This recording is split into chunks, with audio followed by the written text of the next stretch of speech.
Popular Fuji musician Ayinla Kollington once wondered in a song why Nigeria, which had learned to walk and run, will now be crawling in all aspects. Inability of the country to nip insecurity in the bud is taking a toll on all aspects of national life. At a meeting with service chiefs in Abuja over the festering insecurity, the president of the Senate, Ahmad Lawan, said the situation has reached a fever pitch with nowhere to hide for everyone. Senator Lawan lamented that the security situation has made it impossible for the country to attract enough foreign direct investment. Bikil, where are we? It is true that foreign direct investment has been going down in our country, and so many factors are involved. When we say the economy of our country has been mismanaged, we are saying the truth. It's not, it doesn't mean we don't love our country. The people who think we don't love our country, when we talk about things that are wrong, they are the ones who do not love their country. This is our job. Our job is to praise people in government when they are doing well, and to draw their attention to what they need to do that they are not doing. Now, we have a situation in which more than $540 million earned by foreign companies in our country are trapped. They can't repatriate their hard-earned money.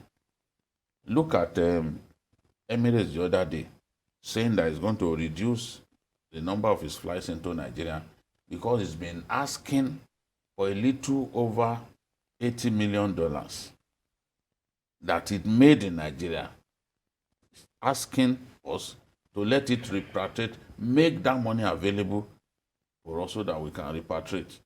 Because of Forex illiquidity that we are facing, we cannot give them their money.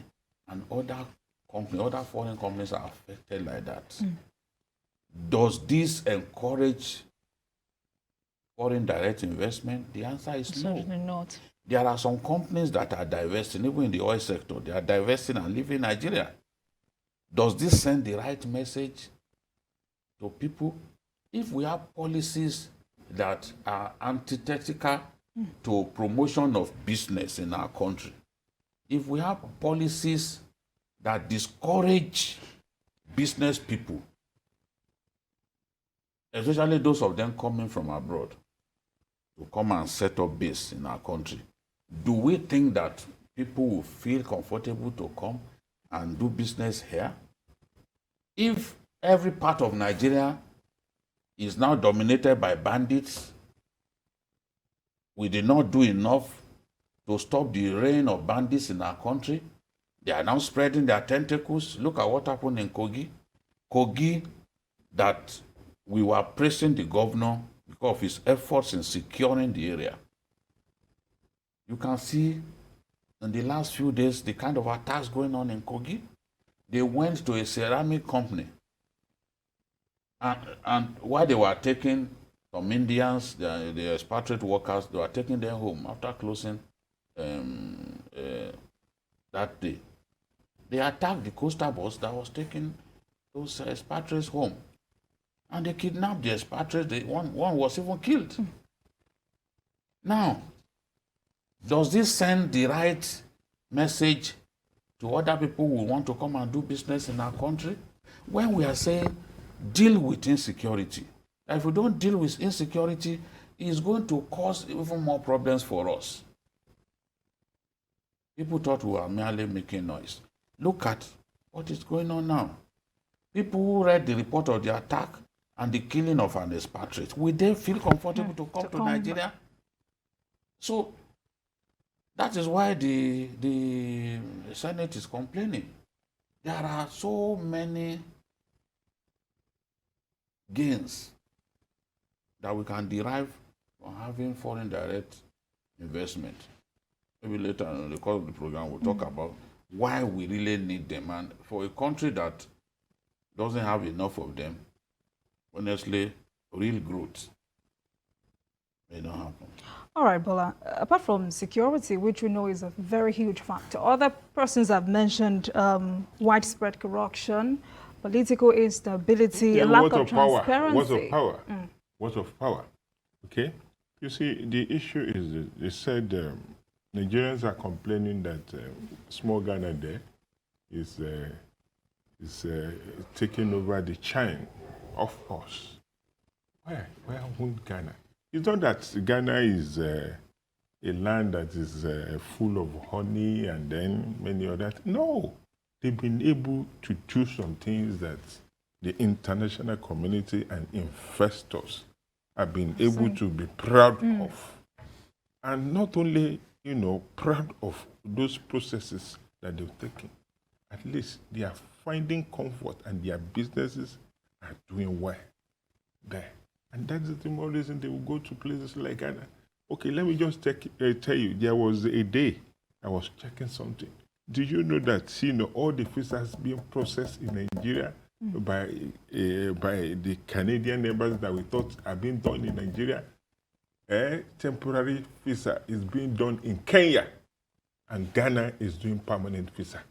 They are the people doing it here. Nothing is being done. They don't believe in Nigerian, processes. Maybe they thought, I don't know why that decision.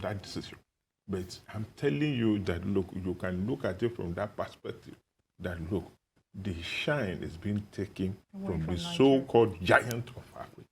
Okay, if we have light, we have electricity, not that, even the diesel that most companies are using to power their businesses, their manufacturing and services, they can't find the diesel. They can't find the diesel. They are so costly. They are out of this world. Not only that, the cost of doing business. Why? Then the so-called corruption, though, and to be frank, this government did well by signing, presidential, directive and others in respect of to make, cost of doing business to be a little bit low and make things so worthwhile for investors. But we are not seeing the manifestation in terms of, having more people, having more investors in the country. Investors are not coming. Then if investors are not coming and we are importing everything, that means the so-called foreign currency that we need will be taking them outside to spend. Instead of, the company coming here to establish and then Nigerians having, more jobs to do. All right, before we go on with this discussion, let's quickly have Ruben from Sapele. Hello, Ruben. Hello. Hello. Good afternoon. Good afternoon to you. Good afternoon to your guest. My contribution is this. I want maybe budget to throw some light on this issue. We are facing insecurity. This problem is all over the nation right now. As I speak to you, even in Delta, Sapele, as small as the town is, we are battling with kidnapping. Not to talk of the north. But my question is this. I don't know if the military, because I know about the military, used to have intelligence officers. So I don't know if they can employ strategies like spy, army officers, just like the police have their spies. But I don't really see the function of the spy police because I don't think they're really incorporated into the police force to work with them. I don't think it's happening. So we need a lot of spy who can be giving the military first-hand information at the snap of their finger. They are already there. People will be in strategic positions and be giving the military information as spy officers to the military. I think they should look at that line. All right. Thank you, Ruben. Okay, would you like to respond? Well, I think the military is already embarking on some projects, something like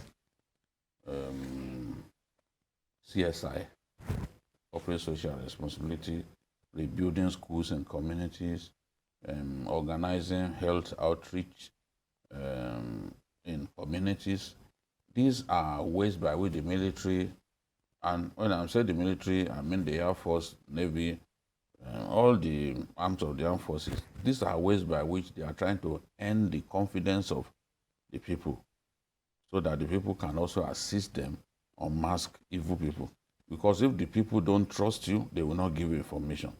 We've seen situations in which somebody provided information and the subject of that information that was provided eventually came back to attack the person who provided to the police after getting out of police cell. So people who are worried. The bandits themselves are recruiting people who are providing information. So our people too have a lot to do. The armed forces have a lot to do. If we don't do it, honestly, we don't have information. We do not improve our intelligence gathering mechanism. We will find it difficult, if not impossible, to defeat these bandits.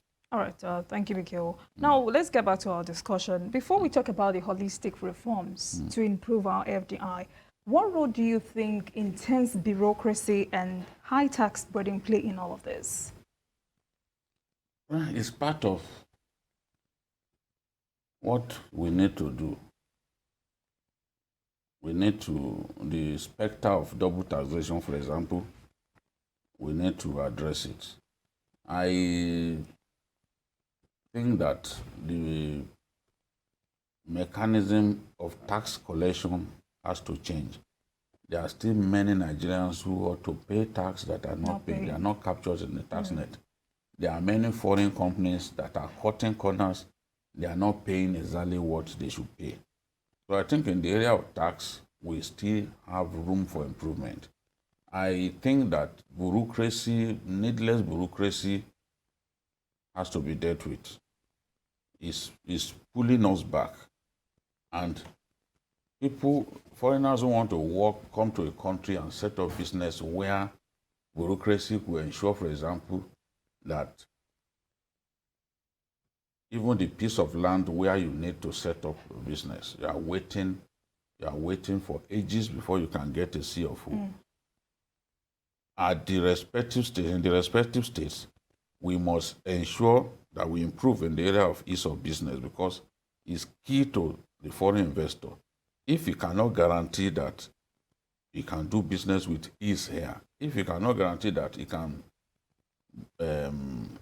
get through bureaucracy in record time and achieve his aim, he will not feel like coming here. It's just as bad as insecurity itself. So states that ensure that they deal decisively with the problem of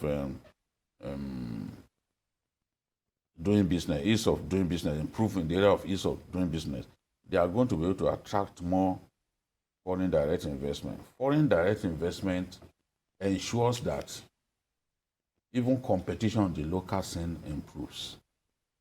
You can see the coming of MTN. Let's use MTN, for example. The coming of MTN has stimulated competition.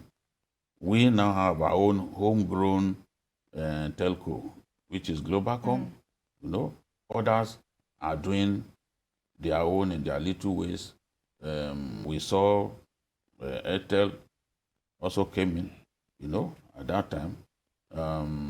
We've seen Etisalat. So when foreign direct investment comes in, it stimulates competition, not just even from companies based abroad, but even companies here. And then the possibility of training of your own staff, training and retraining of the citizens of that country is also there. And of course, in my view, the most important, that's the corporate tax. Corporate tax. You now have opportunity to make more money by way of corporate tax with foreign direct investment. The last time the GDP of our country was rebased, it was said that the ICT accounted for 12% of Nigeria's GDP. MTN is known to constitute half of the market share. MTN accounts for half of the market share of the ICT business in our country. It means that a single company, a single foreign company, accounts for 6% of Nigeria's GDP. And it is not a foreign, it is not an oil company. Now, talking about taxation, MTN over the years has been able to pay more than 3 trillion naira to Nigeria by way of taxation. So there's a lot that we can gain if we were to bring in other foreign investors like MTN and the rest of them. You know, bringing them in will enable us to earn more money from taxation especially, and then employment for our people, as well as even training for our people in the area of skills that they are lacking. So it's a painful thing that in the area of foreign direct investment, we are not doing well now. We have to get better. The things that are discouraging foreign investors from coming into our country, we have to address those problems. I can understand why the Senate is talking about this. It's a big problem, but we have to address it so that we can encourage more foreign direct investors to come in. All right, Bola. Well, he has been able to really attack the issues. But I think that even before attracting, let us make sure those ones that are packing their loads now and leaving, let us deal with issues that they are complaining about. How can you make profit in Nigeria and you won't be able to repatriate the profit? That is another problem. Then the issue of power, we should be able to do something about it. Electricity. Then, look, if you are not doing that and you are telling them that, oh, generate your power, transmit your power the way you want, okay, fine. Then you should be able to give them, the ground. There should be a sufficient landing point for them to do that. At least diesel should be able, we should be able to make diesel available to these industries if we cannot generate power for them. All right, Jezebel, let's quickly take Ernest from Enugu. Hello, Ernest. Hello, my sister. Good afternoon. Good afternoon. I agree to now. Thank you, Ogami. All right. Yeah, I'm following your program this afternoon today. Please, it's better for us to tell ourselves the truth. Can you tell me a person, any country, any company in their right sense will come and invest in this our Nigeria as it is now, right now? You talk of electricity, there is no power. Are you getting me? You talk of insecurity, there is no security anywhere. Despite all the things that government, people, ministers, they will come and be live. I've never seen where a government lie the way this government is lying to the citizens. How can you be leading people with lies? At least you say some truth and use diplomacy to complete other ones. But this one, everything is lie everywhere, left, right, front, and center. That they employ people to come, purposely to come and lie to the citizens. All right. Thank you very much, Ernest. That way. Thank you. Thank you very much. All right, gentlemen, your last take on this. And before I take your last take, last month, BKO, the International Air Transport Association stated that Nigeria is withholding an estimated $450 million in revenue belonging to foreign airlines and due to Forex shortages. And experts are saying this is a major issue which has discouraged foreign players from bringing their monies into the country. Is there anything the government can do just about this? Of course, we are not earning enough from exports. Our main export earner is crude oil. But even the subsidy, the over-bloated subsidy that we pay, takes a huge chunk of the foreign exchange, the dollars that we earn from exports. So it's creating serious problem of dollar scarcity, if I can use that word to simplify it. People who have companies, they want to bring in raw materials, they can't access the dollar. So the CBN has to come in at this stage because, after all, it is the CBN that is the banker of our country. They've got to move in and pay these foreign companies their money. Otherwise, things will get worse. I spoke earlier about what Emirates said. The time will come when they will stop flying into our country. Already, many of them feel comfortable even going to Ghana. You've seen companies leave our country, Dunlop and the rest of them, going to Ghana. The other day, I heard that even Nestle was considering leaving Nigeria. To go to Ghana. You know? Yeah, It's because the new Mecca now. it's difficult. Public electricity supply is important. But a lot of these people, I know that for a long time, flour mills didn't even use public electricity. They were using diesel. But now, what do you think will be going through their minds?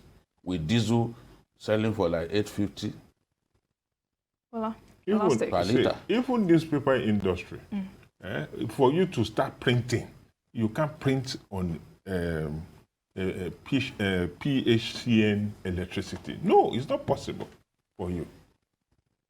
You need to put on your generator. If not because of that, the waste that you will generate in printing will be too much for you to circulate. Now, as we are saying, we are not condemning government. Ours is to speak, to tell the government the truth. Nigerians are telling the government the truth, and they can hear people phoning him to tell us, okay, we are masking what we need to say here, but we will say it the right way. Something needs to be done. At least make sure that, the companies that we have here, they are not going, they are not packing, they are not selling their stake. Make sure that the money, the profit that they made, they are able to repatriate the money. Right. And then that is the only way. And aside that, we should improve on security. Because, look, the embassies are sending reports, to all these investors. They are asking questions. Nobody will pack load and money and everything and come and set up here. They will need to relate with their embassy. If the embassies are saying that, that country is not safe for you, you better be very careful. They will stay over there or go to country. All right. And we have the population. All right, gentlemen.